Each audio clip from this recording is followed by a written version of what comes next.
ជំរាបសួរលោកគ្រូខ្ញុំបានជំនួសសួរពិសេសជាគ្រូសិស្សមកពីថ្នាក់កហើយថ្ងៃនេះដែរខ្ញុំនឹងលើកយកនៅមេរៀនវិតម្លៃមួយទៀតនៅក្នុងចម្ពោះទី5ដែលគេនឹងនិយាយអំពីsummative based formative assessment ដែលគេចង់និយាយពីការវិតម្លៃសរុបបាទអញ្ចឹងsummative based formative assessment ហ្នឹងវាគឺជាការវិតម្លៃមួយដែលមានគ្រោងដែលមានគម្រោងច្បាស់លាស់អញ្ចឹងហើយ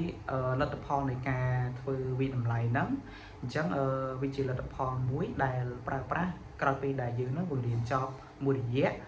ដើម្បីផ្ដល់ជានៅមតិត្រឡប់ហើយនឹងការរៀបចំនៅផែនការក្នុងការបង្រៀនបន្តទៀតបាទអញ្ចឹងsummative based formative assessment របស់យើងហ្នឹងគឺមានប្រភេទជាច្រើនអញ្ចឹងប្រភេទទី1គឺជាការវិតម្លៃមុនពេលបង្រៀនឬក៏គេហៅថា pre assessment អញ្ចឹងគោលបំណងនៃការវិតម្លៃ pre assessment របស់យើងគឺចង់ស្វែងយល់អំពីសិស្សថាតើសិស្សម្នាក់ហ្នឹងមុនពេលដែលយើងចាប់ផ្ដើមបង្រៀនគាត់មានមូលដ្ឋានគ្រឹះក្នុងការនៅក្នុងចំណេះដឹងរបស់គាត់ហ្នឹងអ្វីខ្លះអញ្ចឹងយើងអាចប្រើវិធីសាស្ត្រក្នុងការដឹងអំពីសមត្ថភាពរបស់សិស្សបានតាមរយៈពីរចំណុចទី1គេហៅ structure assessment ហ្នឹងគឺជាសកម្មភាពមួយដែលគ្រូនឹងដាក់ជាសំណួរខ្លីៗនៅក្នុងថ្នាក់ឲ្យសិស្សឆ្លើយអញ្ចឹងយើងអាចយកនៅលទ្ធផលដែលគាត់ឆ្លើយហ្នឹងធ្វើជា pre assessment របស់យើងបានមួយទៀតគេហៅថា pre test ដែលវាជាការធ្វើតេស្តមុនវាស្តៀងជាមួយនឹងការធ្វើតេស្តបញ្ចប់ដែរហើយគ្រូអាចដាក់នៅវិញ្ញាសាជំរើសពី1ដល់10ចឹងទៅហើយឲ្យគាត់ឆ្លើយទៅអញ្ចឹងលទ្ធផលនៃការធ្វើតេស្តរបស់គាត់ហ្នឹងយើងអាចដឹងពីចំណេះដឹងរបស់សិស្សបានបាទអញ្ចឹងចំណុចមួយទៀតគឺកិច្ចការផ្ទះនិងកិច្ចការនៅក្នុងថ្នាក់អញ្ចឹងវាគឺជាការវិតម្លៃមួយដែលវាមិនមែនគ្រាន់តែជាការងារបន្ថែមនេះប៉ុន្តែវាជាទិន្នន័យមួយសម្រាប់គ្រូក្នុងការប្រមូលនៅការវិតម្លៃរបស់សិស្ស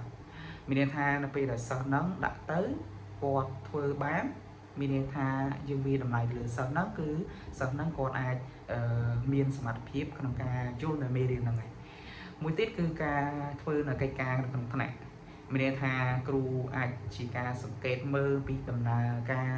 គិតរបស់សិស្សភ្លាមបាទដូចជាការដើរមើលនៅតាមតុ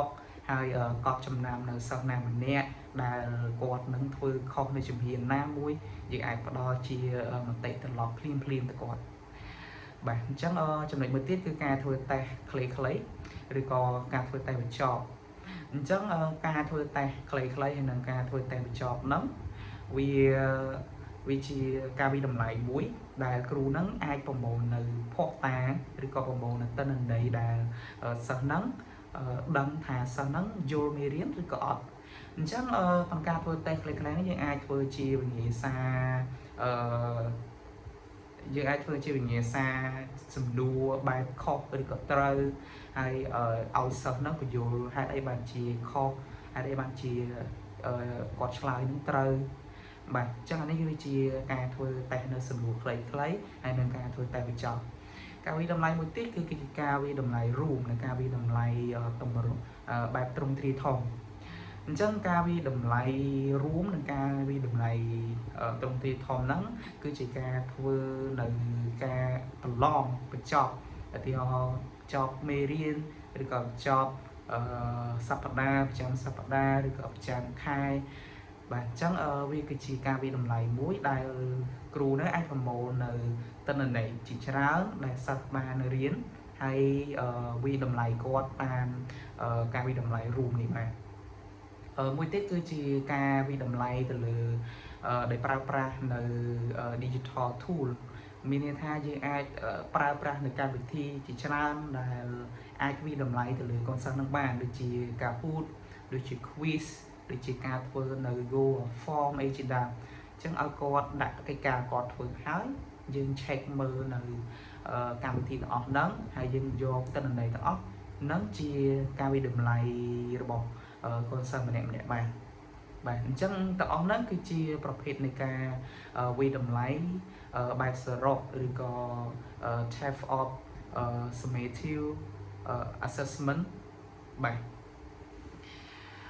mỗi tiết cứ chỉ ca coi về để dương vi đầm lại hói cứ dương chăm bách rồi tại biên mà tệ trở lọt một mình cái hàng tha feedback chẳng feedback lệ cái này feedback bộ dương tìm mũi cứ specific để hàng tha phim triệu lệ mình này tha nó bây là dương vi đầm lại hói dương thử chừng all bằng hai pi chừng nói lo chừng nói mình là o rồi có chừng nói đã trời cai tại đó sập bộ dương lần giờ thì họ là sau nắng khô nợ Medina muối chẳng dương chăm bách rơi tại cái đùm lợi cột ở bàn ở triệt lệ rồi có pra cột ở trong chủng loại ná này cột khóc rồi có thời cái đùm lợi anh nó cứ specific mỗi tiết cứ actionable nó miễn tha nó bây đại dương cái đùm lợi cột thấy dương ai cột nó ăn được làm quên mà đòn tiền bà mỗi tiết cứ timely mình tha dương thử bắt đầu này mà tệ từ lọt ở quạt nắng toàn về liền mình tha dương bắt đầu lại sờ nắng không về đèn riêng nắng dương thử ở quạt nắng ở trăm nơi làm xa về liền trắng dương thử bắt đầu nơi mà tệ từ lọt phím hay ở quạt sẵn khai nơi làm xa về hiền nắng ở dương mình ở tiết tới bạn chẳng feedback của dương nó có miền có mặt bộ vi này chẳng vì miền buồn có mặt song khán thì mỗi cái hào tha test level mà tệ thật lọt từ cái cá mình tha nó bị đài dương lại cái cá có thái dương pram trong lời khó được cái tử rồi có thì ho tha trong lời dương lại bị mùi đỏ pram chừng tới trong lời thì pram khó trong lời thì buồn trời chừng tới hay dương pram mùi là hạt ở có hay ở quạt feedback của mình ở quạt nâng cài đồng thời là mình cầm đọc một tiết cái hai tha process level để hai tha mà tệ lọp lừa đầm đại cá miền tha vị trí vị thi sát trong ca bắt đầu từ lừa sắc để là pra nơi rùm bồn để tới rồi có chụp hiên để cất lệ nắng để viên bánh hè miền tha nó phải dựng đại cái ca nâng tới miền làm hạt muối đại pra rùm bồn chẳng như cài đầm rơi rùm bồn này có khó nắng có phim cầm lòng pê là cầm lòng pê xạ xong na muối đại dương thử bật chẹt từ lời còn cầm đặt một tiết cái hào tha self regulation chẳng vì chỉ ca đòn nơi mà tệ từ lóp từ lời ca cấp công của này mình tha chui ở sọt nấm trẻ tam đan ca riêng là của anh thì họ ta nè nắng khu xạ là bom tim tuột từ lời chầm lai làm quanh mình tha dương đã cái cà còn háo dương thử cài nơi cây cà tao ở cột bánh hay ở cột thôi làm bánh tao lọt mùi dương mình tao lọt ở dương mơ mà đòn tiền mình bạn chắc là năng vi chi cầm đặt tỷ 7 thì have fabric regulation level cầm đặt trong cái house self level thì có một tệ tao lọt lừa bộ cồn nhưng ai chỉ ca ở sao sao từ lừa bộ lệ cả nạn bộ cồn và cô mình tha giờ thì họ thà con sâm nhẹ nắng con ấp sơn cài hàng nắng và thái dương đo chia mà tệ đà tạt lọt với bay xa với thì họ còn ấp che ở trên nói ế và thái dương xa cho mình bi còn quên tới chắc là nâng bằng hành pi self level của con bằng hành pi mà tệ tạt lọt từ lừa lệ cả nạn và con mình thà con ở thời cai đầm rơi cho mình ế bàn tay dương thật sai chúng nó bì sang tới vậy mỗi tiết cứ khlam xa này mà tệ lọt cái hào tha type of feedback content chẳng nó bây đài crew nắng bắt đầu nơi feedback hái từ lượt ta đi vào cái cá trong những ai pra nơi vị thị xa môi trường luôn được chia ca bánh chè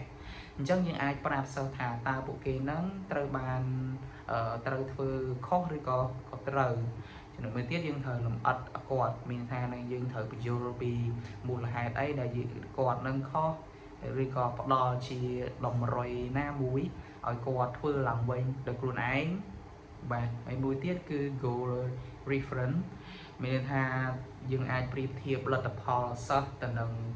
គោលដៅមេរៀនដែលយើងបង្រៀនហើយថាតើនៅពេលដែលយើងបង្រៀនហ្នឹង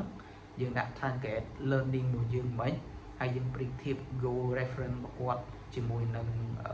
learning target របស់យើងបើសិនជាស្របគ្នាមានន័យថាខ្លឹមសារមេរៀនរបស់យើងគឺទទួលបានជោគជ័យមួយទៀតគឺរបៀបដែលសិស្សនឹងឆ្លើយតបទៅនឹង feedback អញ្ចឹង feedback ហ្នឹងគឺគ្មានប្រយោជន៍ទេបើសិនជាសិស្សហ្នឹងគ្រាន់តែមើលបន្ទុកហើយបោះកិច្ចការចោលអញ្ចឹងគ្រូត្រូវតែរៀបចំសកម្មភាពឲ្យសិស្សហ្នឹងឆ្លើយនឹងមតិត្រឡប់ដូចជាឲ្យសិស្សហ្នឹងកែតម្រូវពីកំហុសឡើងវិញដូចជាកន្លែងណាដែល error កន្លែងណាដែលខុសអីឲ្យកូនសិស្សហ្នឹងកែឡើងវិញមួយទៀតគឺឲ្យកូនសិស្សហ្នឹងឆ្លុះបញ្ចាំង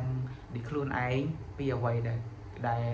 គាត់នឹងខុសមានថាគាត់ខុសទៅឲ្យគាត់នឹងគិតថាហេតុអីបានគាត់នឹងធ្វើខុសបាទអញ្ចឹងអាហ្នឹងវាជា self reflection គេហៅថាឲ្យសិស្សហ្នឹងឆ្លុះបញ្ចាំងទៅលើខ្លួនឯង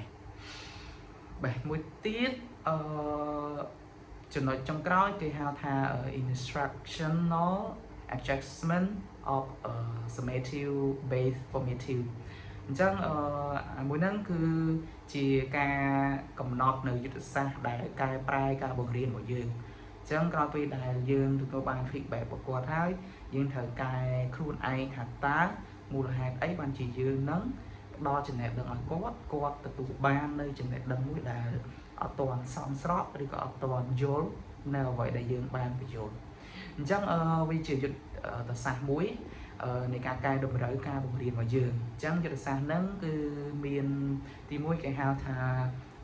mastery learning ឬក៏ការរៀនឲ្យសម្រេចបាននៅជំនាញនេះវាជាយុទ្ធសាស្ត្រមួយដែលជឿថាសិស្សគ្រប់រូបហ្នឹងគាត់អាចរៀនចេះបើសិនបើពួកគេហ្នឹងមានពេលវេលាគ្រប់គ្រាន់និងមានវិធីសាស្ត្រដែលត្រឹមត្រូវអញ្ចឹងរបៀបនៃការអនុវត្តគឺបន្ទាប់ពីយើងធ្វើតេស្តឲ្យគាត់រួចរាល់ហើយគ្រូហ្នឹងគឺគាត់បែងចែកសិស្សជាពីរក្រុមបន្ទាប់មកក្រុមដែលចេះហ្នឹងគេហៅថា mastery ហ្នឹងដាក់មកផ្សេងហើយក្រុមដែលមិនទាន់ចេះឬក៏ non mastery ហ្នឹងមកផ្សេងទៅអញ្ចឹងគ្រូអនុវត្តបែបនៃសកម្មភាពហ្នឹងអញ្ចឹងគ្រូត្រូវតែបង្រៀនឡើងវិញមានថាក្រុមដែល non mastery ហ្នឹងយើងត្រូវបញ្យល់ឡើងវិញហើយក្រុមដែល mastery ហ្នឹងឲ្យគាត់ហ្នឹងវិតម្លៃទៅលើខ្លួនគាត់ហេតុអីបានជាគាត់ហ្នឹងធ្វើខុសបាទអញ្ចឹងនេះវាជាវិធីសាស្ត្រមួយគេហៅថា mastery learning វិធីសាស្ត្រមួយទៀតគេហៅ respond to intervention ឬក៏ពិកាត់គេហៅថា RTI អញ្ចឹង RTI ហ្នឹងវាជាប្រព័ន្ធមួយសម្រាប់កំណត់នៅអត្តសញ្ញាណដែលសិស្សហ្នឹងជួបការលំបាកក្នុងការរៀនសូត្រនិងការផ្ដល់នៅជំនួយទៅតាមពេលវេលាអញ្ចឹង respond to intervention ឬក៏ RTI ហ្នឹងគឺមាន3កម្រិត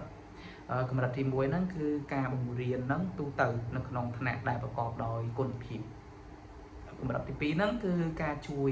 បន្ថែមនៅក្នុងក្រុមតូចសម្រាប់សិស្សដែលនៅមានការជួបនៅបញ្ហាកម្រិតទី3ហ្នឹងគឺការជួយជ្រោមជ្រែងជាបុគ្គលម្នាក់ហើយយើងយកចិត្តទុកដាក់ទៅលើគាត់ទៅបាទចំណុចមួយទៀតគឺការបង្រៀនតាមកម្រិតឬក៏ differentiated instruction អញ្ចឹងវាជាវិធីសាស្ត្រមួយដែលគ្រូនឹងត្រូវកែសម្រួលការបង្រៀនឲ្យស្របទៅនឹងតម្រូវការរបស់សិស្សដូចជាកម្រិតយល់របស់សិស្សរបៀបរៀនរបស់សិស្សនីមួយហ្នឹងឧទាហរណ៍បើសិនបើលទ្ធផលតេស្តបង្ហាញថាសិស្សមួយចំនួនហ្នឹងគាត់ចូលចិត្តរៀនតាមរយៈការមើលរូបភាពនិងខ្លះទៀតគាត់ចូលចិត្តរៀនតាមរយៈការអនុវត្តផ្ទាល់អញ្ចឹងគ្រូចាំបាច់ត្រូវតែរៀបចំនៅសម្ភារៈឧបទេសផ្សេងហើយនឹងសកម្មភាពហ្នឹងឲ្យស្របជាមួយនឹងអ្វីដែលគាត់ចូលចិត្តរៀនហ្នឹងបាទអញ្ចឹងនេះវាជាវិធីសាស្ត្រ differentiated instruction วิธีสามที่គេហៅថា learning progression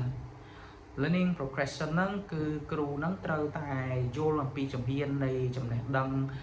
ពីកម្រិតងាយទៅលំបាករបស់សិស្សមានថាការកែតម្រូវរបស់គ្រូហ្នឹងអធិបសិនបើតេស្តហ្នឹងបង្ហាញថាសិស្សហ្នឹងគាត់ជាប់គាំងត្រង់ចំណុចមួយឬក៏ចំណុចណាមួយហើយចឹងគ្រូហ្នឹងគាត់ត្រូវតែដកនៅចំណុចដែលជាប់គាំងរបស់សិស្សហ្នឹងហើយដាក់វាជាចំណុចមួយនៅជំហានបន្ទាប់វិញអាហ្នឹងវាជាការជាវិធីសាស្ត្រ learning progression វិធីសាស្ត្រមួយទៀតគេហៅថា resusion model resusion model ហ្នឹងវាជាការវិតម្លៃហើយនឹងការបង្រៀនហ្នឹងត្រូវឲ្យធ្វើឡើងជារង្វង់ដដែលមានន័យថាគ្រូហ្នឹងបង្រៀននៅពេលបង្រៀនហើយវាតម្លៃហើយយើងត្រូវផ្ដល់នៅមតិត្រឡប់ហើយយើងកែតម្រូវការបង្រៀន